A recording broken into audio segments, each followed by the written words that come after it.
say I will be means what? I am not now. How could God, that which is the creator of all worlds, say I will be?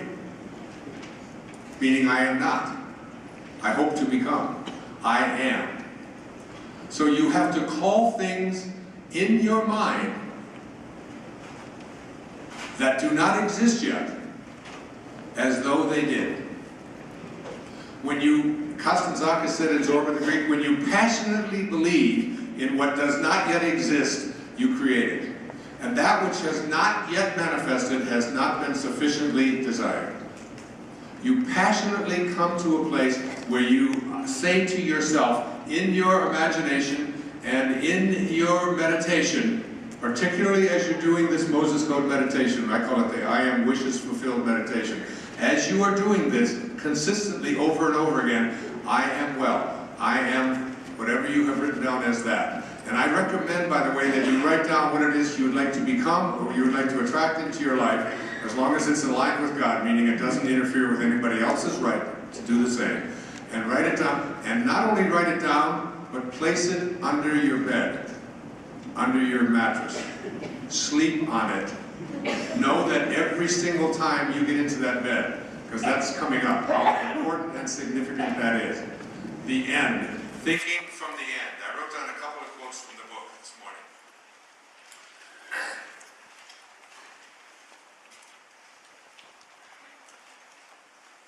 Here's what Neville says. Disregard appearances, disregard conditions, in fact, all evidence of your senses that deny the fulfillment of your desire. Rest in the assumption that you already are what you want to be.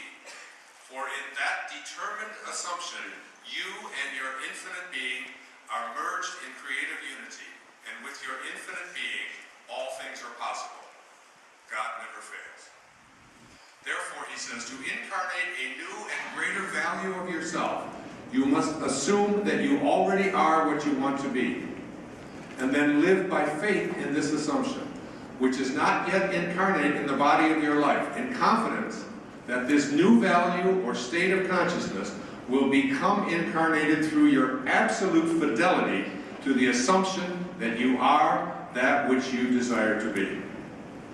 This flies in the face of almost everything that you have learned, but you must be able to do it. Here's what Saint Germain said. You are the master and have dominion in your life and over your world. The moment you recognize that the energy, power, and intelligence within you are using excuse me, is you, the mighty I am presence within you. So, as you get to this place, and I really would like to spend more time on it, but I don't want to be here till tomorrow, to fly to New York tomorrow. You begin to act as if, in your imagination, anything that you place there is already your reality. And you don't allow any evidence of your senses, including your own, what your own eyes and your own ears tell you. You ignore that as well, because they will follow what you place into your imagination. If you can't imagine it, like it said on the swimming pool where I swam today, if you want to accomplish something, you must expect it of yourself. And I go beyond that and say you must not only expect it of yourself, you must know that in your imagination you're already there. And this is like where you get to be almost obstinate. And I've been called that throughout my entire life. When Tracy was telling the story of us driving across the country, it's almost like an obsession with a knowing that what it is that I have placed in here will manifest.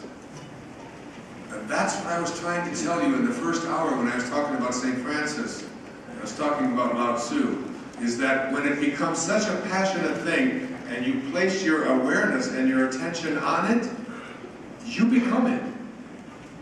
And things start to change in your life. Anita saw in her moments in her near-death experience, when she was in that coma, she already saw her body heal. She saw the cancer leaving her body.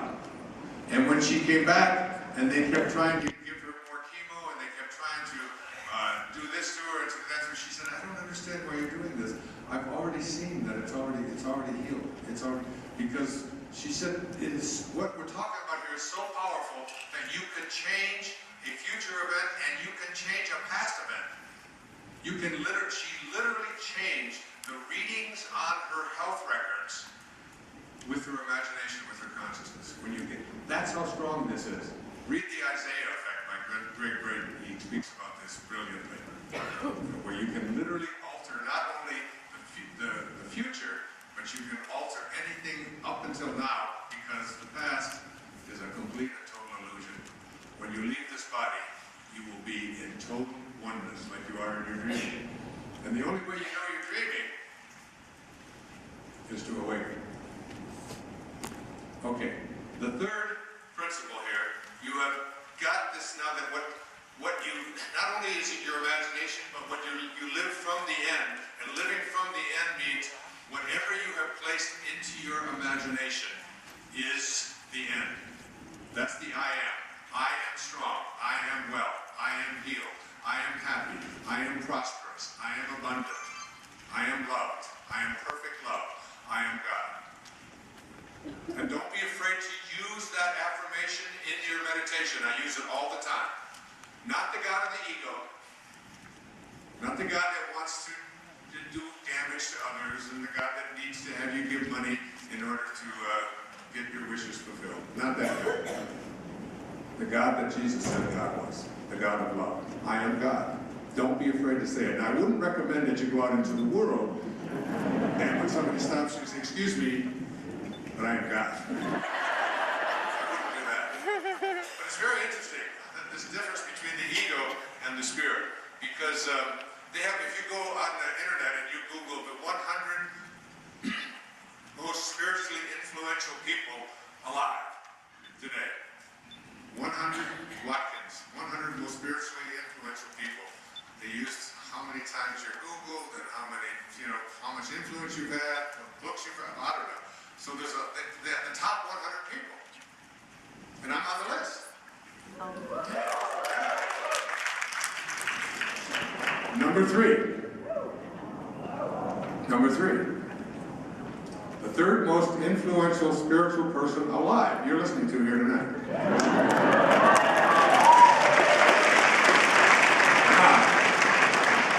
I go in conflict over this thing all the time, you see, because my spirit says nobody's any better than anybody else. What the hell am I doing on that list? And maybe the two people ahead of me cared less about it than I did, and that's why they're the most spiritual.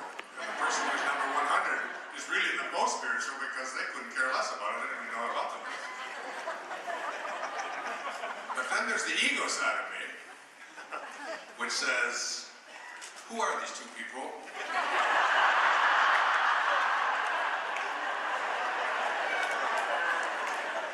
And I think I can take them down. So the two people above me on this list are Eckhart Tolle, who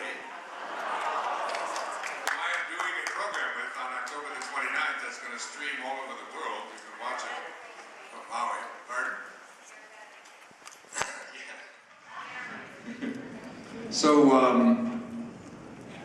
and then the next person above me is the Dalai Lama. Wow. And then me. And then, now I figure Tolle's got the advantage over me because he had that Oprah thing going for him. And she's only number 7, I think, on this list. So maybe if I get together with him, or maybe the two of us can get this Dalai Lama off of there altogether. So that I can be number 1. You see, it's like that's the ego part. It's like this interesting conflict. It's always going on, isn't it? So the third of this, and probably the most important of these 5 principles, is you have to be able to assume the feeling of your wish fulfilled.